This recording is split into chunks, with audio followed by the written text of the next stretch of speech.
Uh, Good morning, ladies and gentlemen. This is Big Ed once again. Early morning Chronicles. On my way into work. Uh, Feeling like this a Friday, but it's actually a Monday. I feel like it's a excuse me. I feel like it's a Friday because it's the end of my work week. Oh man, I I gotta do I gotta do better. You know what I mean? And what I mean by that is, I'm 37. I'll be 38 next year, and I'm just really at a point in my life where I'm tired of going to somebody else's situation, somebody's business, somebody's dream. You know what I mean? Somebody's pebble stone thought. I gotta do better. You know, broadcast 111 is my pebble, my stone. So I'm just really trying to push that, pop that, even while I'm at work. That's all I'm talking about. That's all I'm thinking about.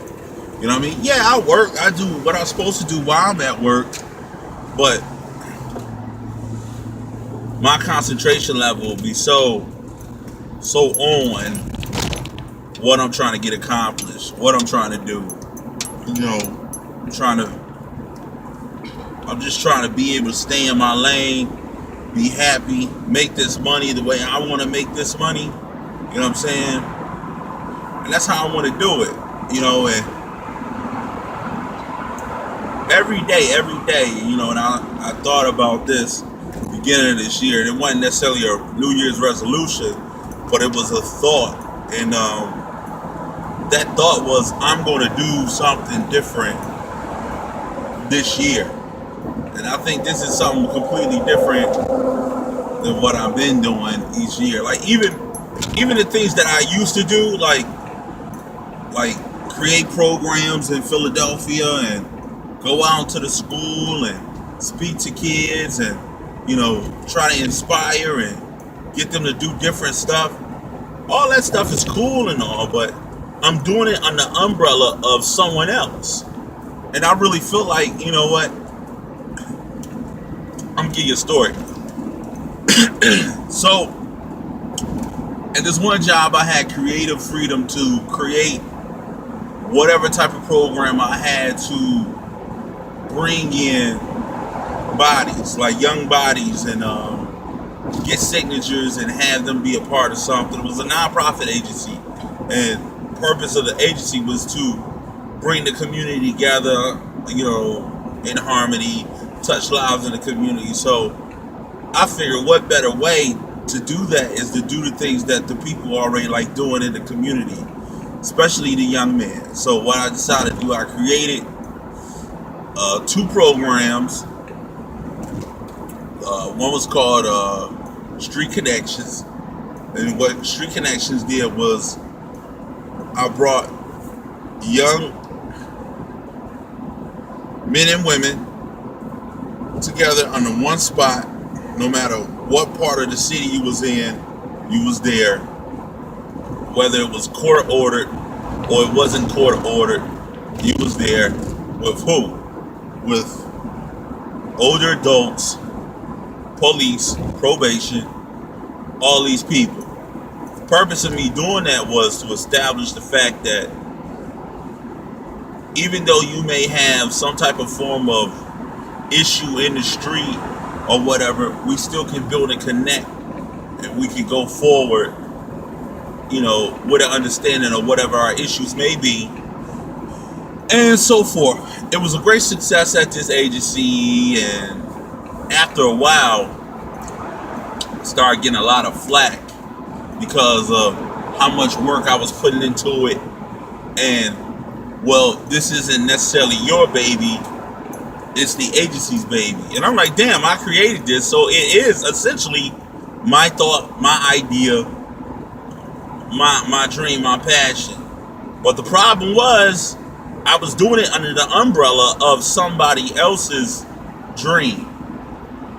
which carry what? A lot of unnecessary strife, a lot of hate. To be honest, man, you'll be surprised how much hate you get from doing things right. You know what I'm saying? Like some of the people I was working with, if the purpose is to connect and build with people, why you got a job and you don't want to do that? You know what I'm saying? So you have people sitting and, you know, just sitting in places they don't need to be, drinking, you know what I mean? Doing all the stuff that you shouldn't be doing. Every day you should be hitting the pavement, being a part of the community, changing some kind of form of life. You know what I'm saying? Helping people get back on their feet. That wasn't the game. That was pretty much, the game was this. We're gonna fake this joint to make it. I'm gonna do what I want to do for these 8 hours, then I'm gonna clock out. You know, and at one point I got to a point where I was tired of fighting my own people, because that's who I worked with. I worked with my own people. You know, I got tired of fighting them to do what's considered to be right. You know what I mean?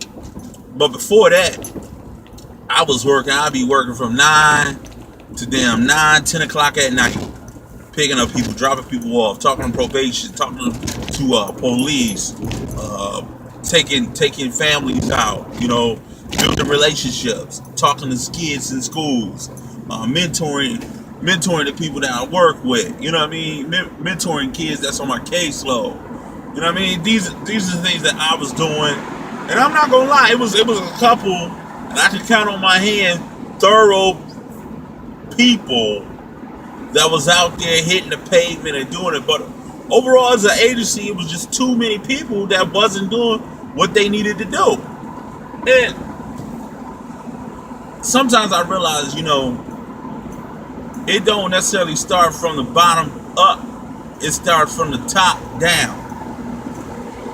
You know, it was kind of like that situation. Like, it's too many people at the top that thought the behavior of, I'm just going to classify it as niggerdom behavior, is totally acceptable. So, back to what I was saying about the program. Street Connections, boom, it was a great success. I was having people cater it. It was in the rec center, so I had access to the rec center. So I started another program. It's called Pickup Games for Peace. So basically, it'd be on a Saturday, in which I wasn't even scheduled to work on Saturday, but I was working on Saturday from I'd say about 10 a.m. to like 4 p.m. You know what I mean? Pounding the pavement, get young men out there playing basketball. Man, every week. You know what I'm saying? And this was in West Philadelphia. At one point, West Philadelphia, when I was there, it was one of the worst places ever. You know what I'm saying? What was it? I'd say they had Lansdowne Ave and 52nd, 56th Street, or whatever other the game was, they was beefing real heavy. And I have to say that I was proud of the fact that I was able to get dudes in that community to stand up against stuff like that and say, you know what, we here to play ball, this ain't what we doing, you know what I'm saying, leave all that stuff out the door, you know what I'm saying, and he a cool dude, let's not do that, you know what I'm saying, we messing this up for us. So it was that type of vibe, man. And I don't know, you know, and I said this before, I don't necessarily think that this is my calling. This is something I should be doing. But when situations occur like that, you know what I mean, it makes you think like, damn, like maybe this is what I should be doing. Maybe I should be pounding the pavement, touching lives, being a part of something bigger than me. You know what I mean? And yeah, it's selfish at times because of the fact that all the things that you tend to leave behind. Like, it's been moments where, you know, my family paid a price because I'm working from the morning to at night. You know, and I'll be honest, man, I had a whole messy divorce on the strength of not being able to spend time in my household. No balance. You know what I mean? And that's the one thing in life that you should have. You should have some sense of balance. But myself, and I get it from my mom. Once I commit myself to something, I'm committed to that. It's on, it's popping. You know what I mean? I want to make sure it gets going. I'm spending all the time that I need to spend with it. And I think about now how much energy I invested at a job, somebody else's job, instead of my own payment. My own payment I'm pounding. You know what I'm saying? My own seed I'm growing. This is somebody else's seed that I was growing. And, you know, that's cool and all. I learned a lot from the experiences of working at that a nonprofit. But I seen a light to where I understand, like, some things are for me, some things are not for me. And like, even right now on my way to work, I just know, like, this is not something that I always want to be doing for myself.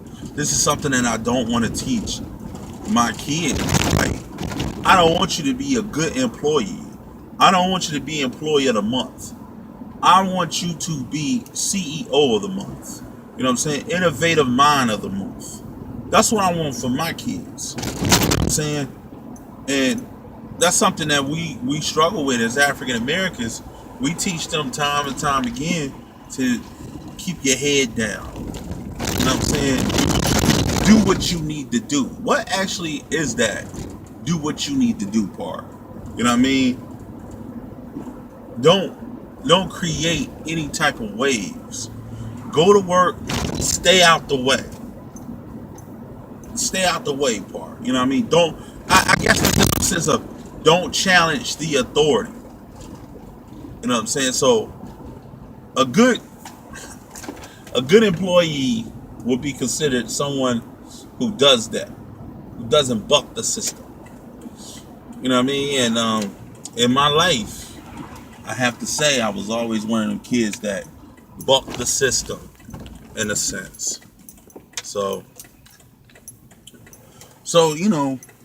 like even now, one of the main struggles is